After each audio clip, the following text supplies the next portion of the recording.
سلطان سلیمان اومد و کشور رو گرفت، قوه قضاییه عثمانی رو مستقل کرد بر فرمول صفویه. یعنی اینکه دو تا کار با سلطان سلیمان کردن، یکی این که وصلش کردن دوباره به عرفان تصوف پشت، دو اینکه یه زن بهش نام خرم سلطان زدن تو سر سلطان سلیمان، عاشق این دختره شد. یعنی خرم سلطان و عرفان تصوف فرستاد تو بغل این، تمام زنا رفتن رو هوا دونه دونه بچه‌هاشو مردن مثل سگ. همه کسانی که با مولوی و سعدی مشکل داشتن مثل سگ دل ششام پرپر شدن مردن. ابراهیم پاشا کی بود؟ قرار بود که بعد از سلطان سلیمان کودتا کنه کشور رو بگیره. کی بود؟ کسی بود که قرار بود نفوذ کنه، امپراتوری عثمانی رو تجزیه کنه توسط مسیحیان اون دوره و یهودیان. نفوذ قدرتمند، نفر اول عثمانی قوی، مگه میتونستی اینو درش داری؟ یک اشتباه کرد. 25 دسامبر تولید شد.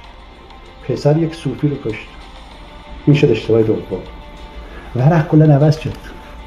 یعنی اون موقع اتاق فکر سازمان امنیتی اروپا نشستن، مسیحی‌ها و یهودی‌ها نشسته بودن. چی شد؟ همه چیز از بین رفت. یک کار ساده ابراهیم پاشا رو کشت. اون چی بود؟ خواب دید سلیمان. خواب. شوروی چگونه پاشید؟ شوروی رو عرفان و تصوف پاشوند اصلا. یعنی شوروی بر اثر اشتباهات بسیار زیادی که کرده بودن و تیمشون بعداً کاگبه این کار رو کرد و متاسفانه دشمن عرفان تصوف بود، همانند یعنی در اصل میشه گفتش که مثل ابراهیم پاشا رفتن رو هوا.